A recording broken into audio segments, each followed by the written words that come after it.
Howdy lovelies, how are you all doing? Welcome back to our crafting, where we learn, grow and craft together. Today I want to show you an easy way how to make tabs.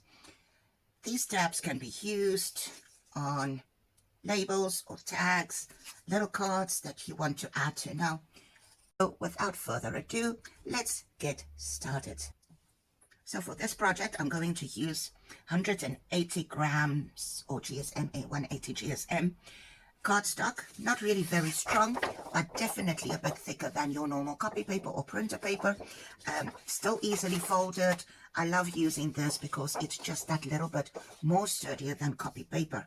Now, it's craft color, the brownish colors. You know, I love vintage. Sometimes I'll also add this, and I then do stenciling with colors, ink, water paint, whatever I want, acrylics, gouache, it doesn't matter.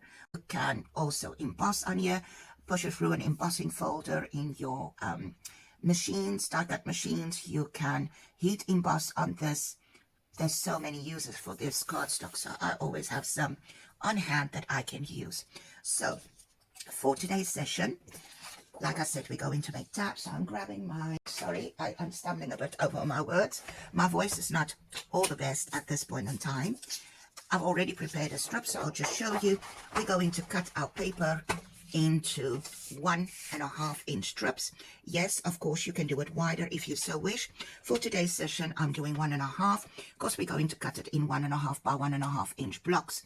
So what I'm going to do is just trim the paper. I'm not going to trim the rest of this.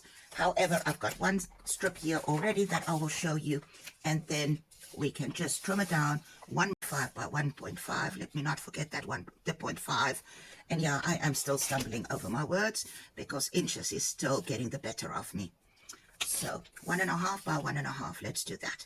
That rolls easier off the tongue. So just trim those. You can do two layers on top of each other to save some time if you so wish. I beg your pardon, lovelies, I'm still battling with this cold flu. I don't know exactly what it is. Upper respiratory tract infection, and it's really getting the better of me. And there we have our little squares. From here, it's really, truly simple. I just fold it over, and I'll bring this closer to the camera so that it's maybe easier. You can go ahead and score it if you so wish. It's very easily done. If you just make sure that your corners are flush, it shouldn't be an issue.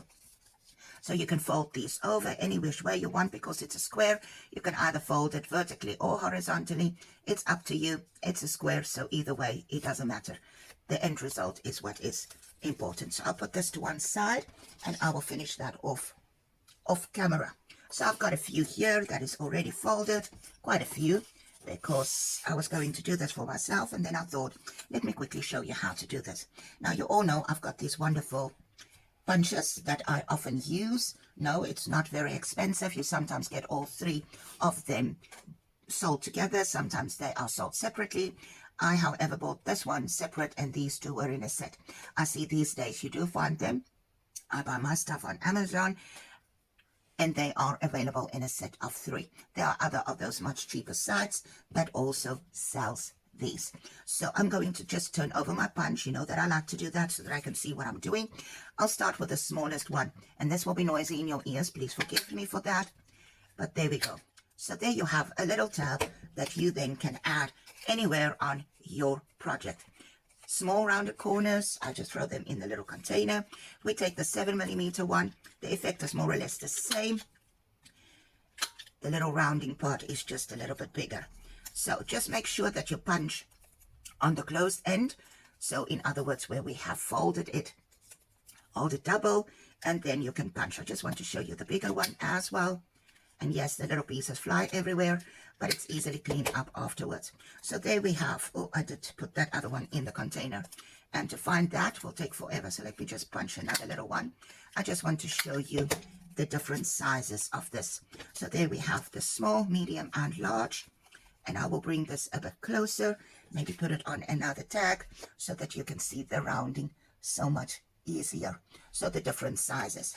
Then on the other punch, which is the side that makes it look like a tag, the same thing. There's 3 sizes, tiny little ones. Let's put that one side before I chuck it in into the little container.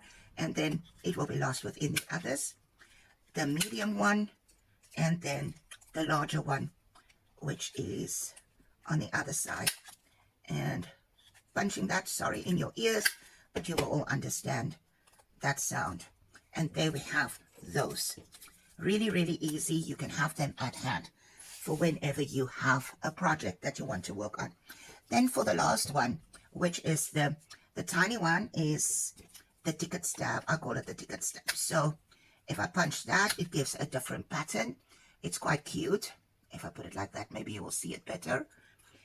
And there's 3 different ones on here. So I will go around and do this side.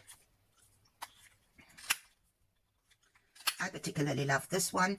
This is my ultimate favorite. And then the other side, it's got like a little dotty on the side almost. Also quite pretty. Now sometimes I do this where I forget which side to punch, and I punch it like this. That also shows you can make different types of labels as well if you did not fold this. So you will just punch the corners. This is not wasted. If you made a bubble like I did here, I will just cut mine in half and then put glue on. Make sure that I glue that side down first and then have the glue at the bottom and still fit it in or onto my project and glue it down then, and it will still work. So it's not wasted. If you want to, you can just have a single one of that if you're going to maybe glue it down, and it almost looks like a little clipboard. Really, really, really cute. You can fasten it with a split pin or an eyelet. That is up to you. So this is not wasted. Just thought I will quickly show you how that is done. And of course, you can go ahead and you can ink the edges if you so wish. You know by now that I love that. You can do it in different colors. You can do it in different paper. But don't ever think you can only do it in vintage, because I love vintage so much. You can do it in whatever theme, style, or color that you want. You also get full. Let me show you how easily we can add this. I'll use the one that I earlier had put ink on the edges already. I'm attaching this with glue stick. You can do liquid glue if that is what you prefer. I just had the glue stick right next to me. Just make sure the ends are glued down, properly glued, so that it can actually stick well. And I'll put this one on the side.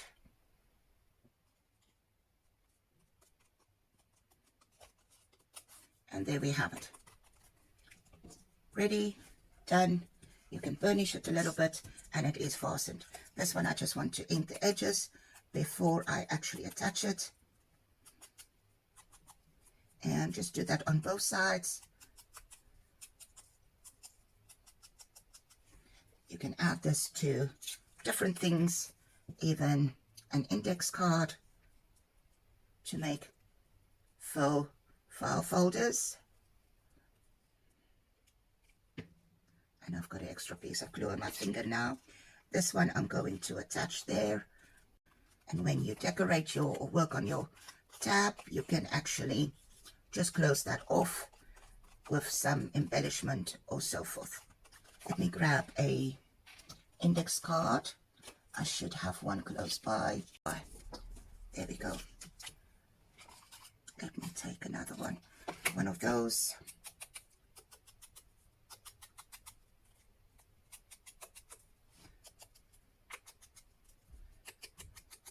And you'll see that I'm not dipping the ink blending tool into the ink pad again, because there's still plenty of ink on here. It gives that. If you want to darker, however, you can by all means dip it into the ink pad again or dab it on there and then ink your edges. I'll do this one on the side. With this you can make your own recipe cards for all those family heirloom recipes, grandma's cookies, Christmas cookies, or Easter dishes, whatever it might be. And there we have it, easily attached. This one looks a little bit silly, but we can, however, fix it with anything. It can easily be remade. maybe add a little label on top. Here we go. So just showing you how you can use these tabs. You don't always have the tab punches in order for you to make tabs. If you don't have any of the punches, you can simply do the same thing. And again, just cut the edges. Remember, I showed you with the card that I made for myself. You can trim off the ends and then just fold it over, hold it in place and trim the other side so that it is exactly the same. And then you have that, and you can use the same over and over, and both your sides will be the same. So you don't need to have any punches. Then here we go. I hope you found this useful. It's a very short one for today, but you can go and try it for yourself. If you do, please tag Wawa Crafting on social media. If you want to see more content like this, easy little things that you can do for yourself, please give me a thumbs up. And of course, as always, I will be appreciating it if you can subscribe to my channel, which will help others also see these little tips and tricks that I will be sharing with you in due course. See you back soon. Goodbye.